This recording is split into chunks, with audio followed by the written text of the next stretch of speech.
জামালপুরের ইসলামপুরে সক্রিয় হয়ে উঠেছে মানব পাচার চক্র।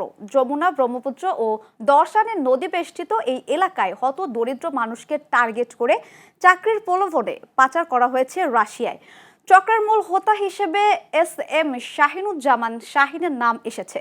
চাকুরির নামে মাফিয়ার কাছে বিক্রি, কৌশলে মোটা অঙ্কের অর্থ আত্মসাৎ ও শারীরিক নির্যাতনের অভিযোগ রয়েছে চক্রের সদস্যদের বিরুদ্ধে। জামালপুর জেলা প্রতিনিধি শামীম হোসেনকে সাথে নিয়ে ক্রাইম রিপোর্টার ফয়সাল মাহমুদের 3 পর্বের ধারাবাহিকের আজ দেখুন প্রথম পর্ব। ক্যামেরায় ছিলেন ইশতিয়াক।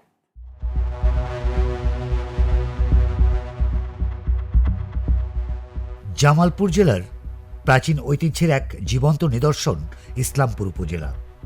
যমুনা, ব্রহ্মপুত্র আর দশানী নদীর উপকূলে গড়ে ওঠা এই ইতিহাসের ঐতিহ্যবাহী জনপদ মাঝে মাঝে উত্তাল হয়ে ওঠে ভদ্রতার লেবাজে মোড়া কিছু সুবিধাভোগী কুট মানুষের কারণে।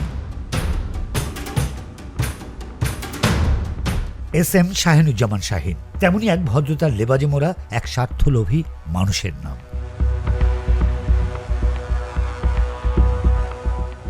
গত 2024-এর জাতীয় নির্বাচনে তিনি জামালপুর 2 ইসলামপুর আসনের প্রথমে ফ্যাসিস্ট আওয়ামী লীগ থেকে মনোনয়নপত্র চাইলে আওয়ামী লীগ তাকে নাকচ করে দেয়, আর এরপর তিনি স্বতন্ত্র প্রার্থিতায় নির্বাচন করলে বিপুল ভোটে হেরে যান।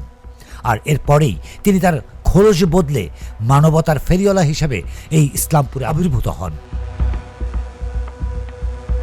তিনি গার্মেন্টস সহ বেশ কয়েকটি ফ্যাক্টরি তৈরি করে স্থানীয়ভাবে নিজেকে একজন জনদরদি হিসেবে প্রকাশ করতে চান খুব তাড়াতাড়ি। আর তারই পরিপ্রেক্ষিতে তিনি অসহায় দরিদ্র মানুষদেরকে লোভ দেখিয়ে বিদেশে পাড়ি দেওয়ার নাম করে তিনি হাতিয়ে নিয়েছেন হাজার হাজার লক্ষ লক্ষ টাকা। রাশিয়ায় লোক পাঠানোর নাম করে শতাধিক লোককে তিনি এ পর্যন্ত পাঠিয়েছেন এবং তাদের সঙ্গে তার যে চুক্তি ছিল সেই চুক্তি তিনি ভঙ্গ করেছেন। অভিযোগ রয়েছে রাশিয়াতে যে সমস্ত মানুষদেরকে অঙ্গীকার করে তিনি নিয়েছিলেন সে সমস্ত কোনো অঙ্গীকারই তিনি রক্ষা করেননি, বরঞ্চ তিনি রাশিয়ায় এই সমস্ত মানুষদেরকে নিয়ে অনেককেই ওখানকার মাফিয়ার কাছে চড়া মূল্যে বিক্রি করে দিয়েছেন।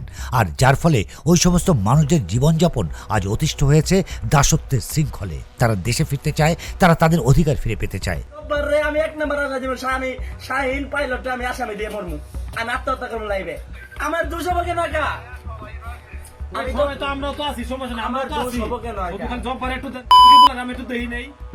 SM শাহিনুজ্জামান শাহিন কিংবা তার সহযোগীদের সঙ্গে রাশিয়া থেকে সেই সমস্ত ভুক্তভোগীরা বারবার যোগাযোগ করার চেষ্টা করলেও এদিক থেকে কোনো রকমেরই কোনো সাড়া কিংবা সাহায্য পৌঁছায়নি তাদের কাছে।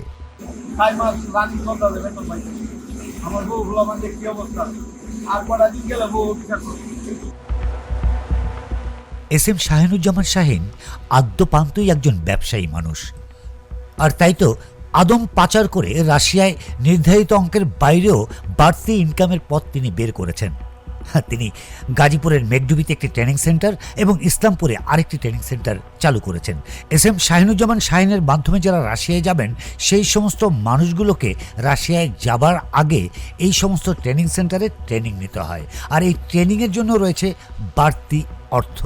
আর সেই বাড়তি অর্থ প্রদান করেন সেই সমস্ত মানুষ যে সমস্ত মানুষগুলো রাশিয়ায় যেতে চান।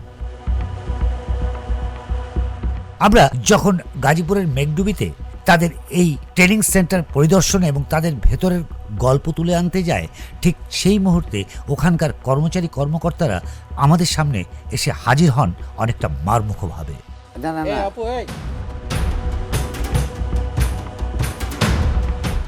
গল্পের এখানেই শেষ নয়। SM শাহিনুজ্জামান শাহিনের অজানা গল্পের আদ্যপান্ত জানতে আগামী পর্বে আমাদের সঙ্গেই থাকুন চ্যানেল এস এর পর্দায়।